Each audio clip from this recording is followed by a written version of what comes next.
with Jennifer Johnson from the Good Steward Training Company, and she's going to teach us about a few behaviors that we can practice with our dogs, specifically arc by and the magnet hand. The magnet hand. Thank you, Jennifer. So what should we keep in mind when we're practicing a new behavior with our dogs?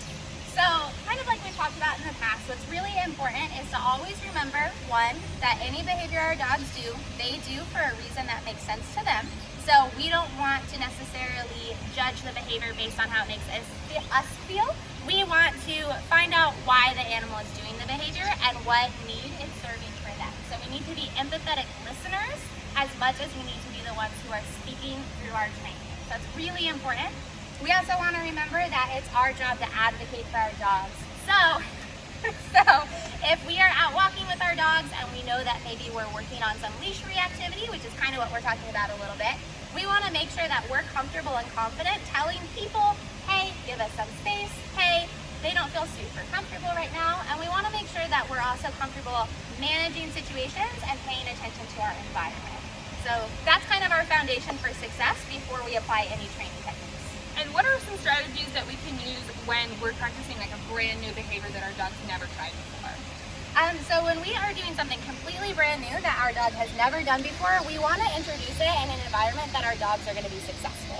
So we want to make sure that we're in a situation where it's not super distracting, we're not around the trigger that our dogs are going to be worried about.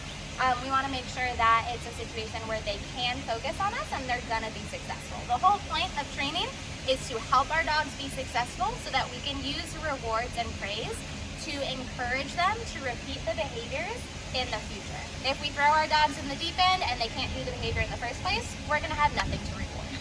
And can you give us an example of some behaviors we might practice? Yes.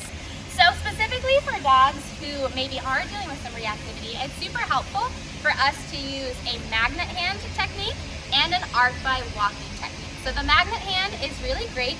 It's essentially a trained way to distract your dog. Distraction is not a dirty word. It's a super important part of management because step one is avoiding the unpleasant situations. Step two is teaching our dogs how to handle them. So the magnet hand is really simple. You're simply going to take a couple of treats, maybe 5 or 10 in your hand. You're going to put that hand directly in front of your dog's face and you're going to encourage them to pursue the food while you're moving. So you'll say, get it, come on, good job, get it, good girl, very nice. And I'm practicing that with her. So now what she's doing is as we're walking, every couple of steps, she's getting a treat. Now what we want to remember is we want this to be effective when she's really focused on something else, which means we need to practice it in a calm environment without the trigger 9 times for every 1 time we use it when there's a trigger around. So kind of think of it as a 90-10 principle. We want to make sure that this behavior is super strong so she's as interested in the food even when there's something else in the environment. So again, take that food, put it in front of that face, get it, good girl, give him that treat, good job, very nice, good girl dogs. This technique is really helpful because usually using the magnet hand is going to buy you that time you need to get distance from the thing your dog wants to react to. Now the other technique is a little bit more of a leash maneuver for us to manage a situation, and it's called the arc by. So usually when we're walking, what we're doing is walking directly in a general straight line, which in general, I recommend letting your dog lead the walk as much as possible and making sure that you're letting them smell. I know you're ready. So as we're walking, if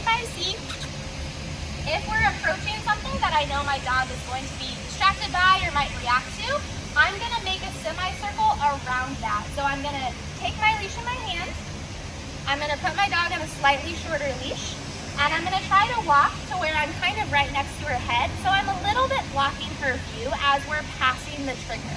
And as we're walking, I'm going to gently guide her in an arc using my body language. So instead of walking in a straight line, we're just going to gently arc out. Good girl, very nice. And then back to our original trajectory. That arc by is going to give us the distance we need away from the trigger to potentially buy us some time for her not to react.